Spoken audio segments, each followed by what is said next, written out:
Ready? 5 second test dictation है, सभी लोग ट्रांसक्राइब करेंगे। स्टार्ट।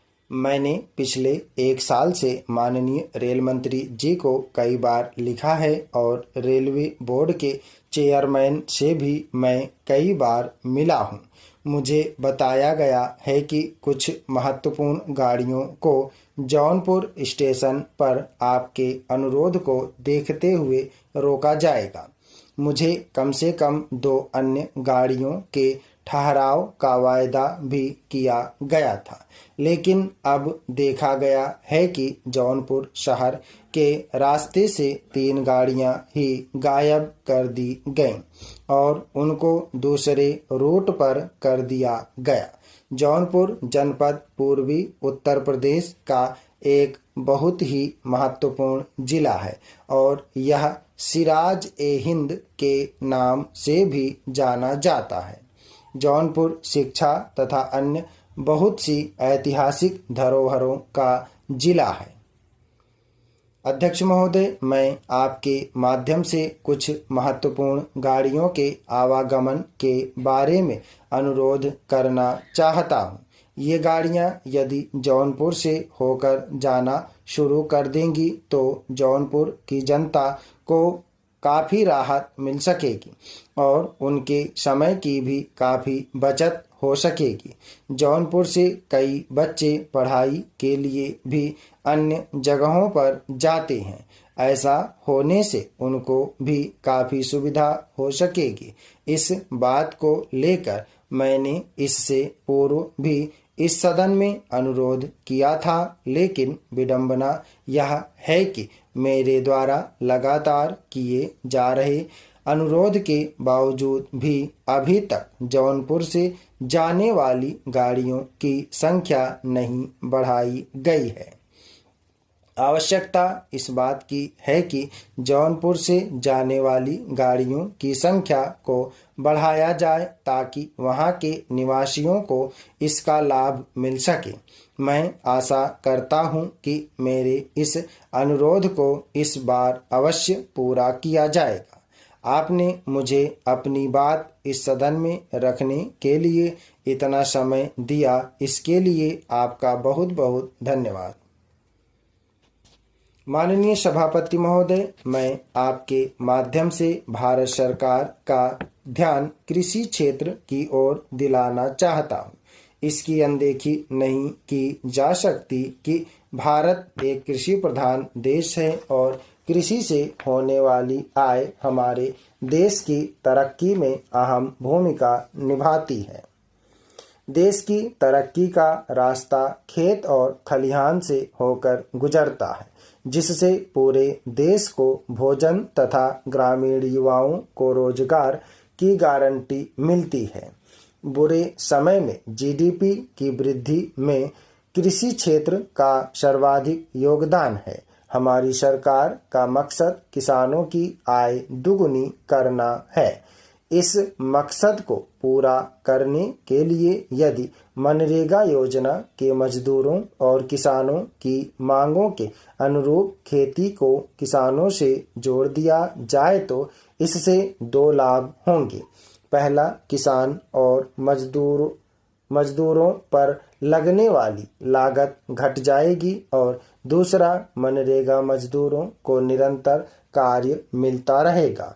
मनरेगा मजदूरों को यथोचित मजदूरी देकर खेती के काम में लगाने से शहर की तरफ उनका पलायन भी रुकेगा। आपने मुझे इतना समय दिया, इसके लिए आपका धन्यवाद। अध्यक्ष महोदय, मैं जिस इलाके और जिस राज्य से आता हूं, उस इलाके के बारे में आज इस सदन में कुछ बताना चाहता हूं। दुख की बात यह है कि वर्तमान समय में पूरे झारखंड राज्य में चोरी, डकैती, लूट, हत्या और बलात्कार की घटनाएं बहुत बढ़ गई हैं। पिछले साल नेशनल क्राइम रिकॉर्ड ब्यूरो के हिसाब से कुल 50,000 अपराध हुए थे। मुझे खुशी है कि अभी कोविड के बाद, जबकि पूरे देश में अपराधों की संख्या काफ़ी कम हो गई है, लेकिन हमारे यहाँ अभी तक 75,000 से ज़्यादा अपराध दर्ज किए जा चुके हैं। इतना ही नहीं, वर्ष 1857 के स्वतंत्रता संग्राम के पहले वर्ष 1855 में सिद्धू जी, जिन्होंने स्वतंत्रता का बिगुल बजाया था, उन सिद्धू जी के वंशज तक की हत्या हो चुकी है। हमारा राज्य तिरुपति से पशुपति तक एक तरफ चीन सेना के दखल से ग्रसित है, तो वहीं दूसरी तरफ बांग्लादेश और पाकिस्तान के लोग आईएसआई की गतिविधियों को लगातार बढ़ा रहे हैं। अध्यक्ष महोदय, आपको यदि ध्यान न हो तो मैं पुनः अनुरोध करना चाहता हूं और यह बताना चाहता हूं कि नेटफ्लिक्स पर जामताड़ा नामक एक बहुत ही बढ़िया सीरियल चल रहा है। जामताड़ा, जो इस देश के साइबर क्राइम का कैपिटल है, वह भी हमारे इलाके में ही स्थित है।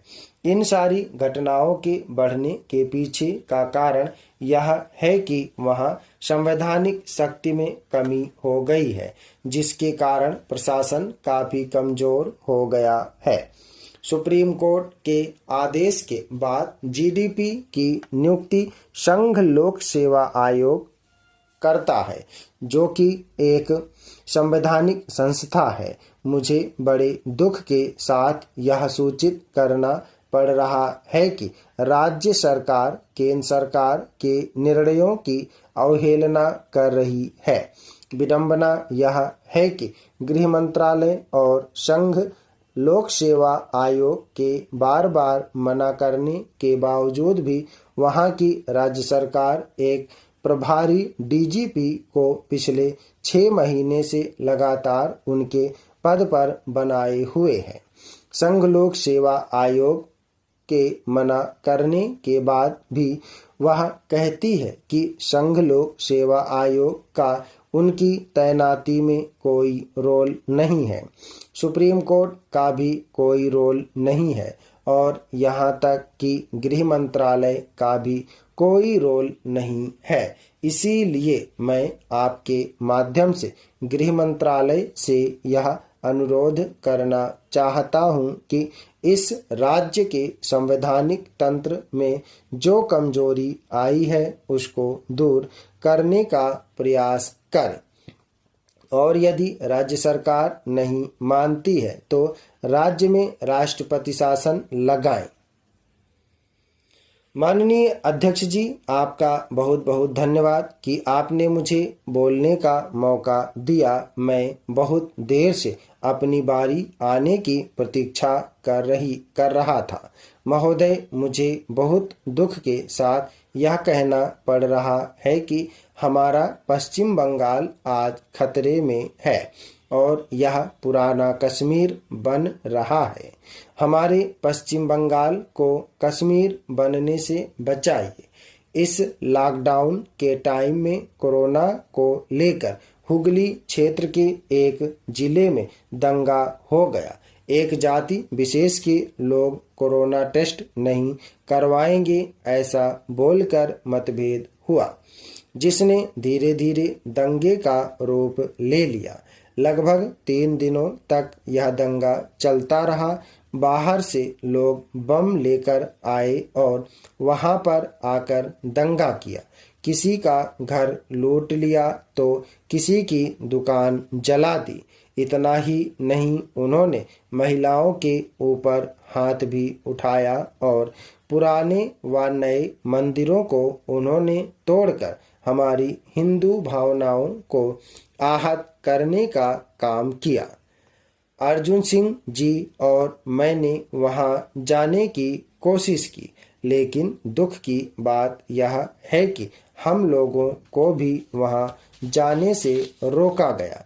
डीएम और कमिश्नर हमसे मिले भी नहीं।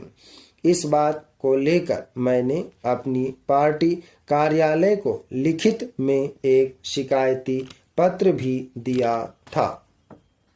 वर्ष 2016 में दुर्गा पूजा विसर्जन के समय पर वर्ष 2017 में रामनवमी के समय पर और फिर उसके बाद दीपावली के समय ऐसी हिंसा की परिस्थिति बनती है। टीएमसी नेता इसमें जुड़े होते हैं। अगर मैं उनका नाम लूं तो वह पार्टी मुझे बोलेगी कि मैं कम्युनल हूं और हमेशा जाति विशेष के लोगों की हितों की बात करती हूं। स्टाफ धन्यवाद। ओके दोस्तों, आप लोग प्रैक्टिस करिएगा। सभी लोग मैटर को प्रैक्टिस और ट्रांसक्राइब करेंगे। टेस्ट डिक्टेशन है 110 शब्द प्रति मिनट की स्पीड से।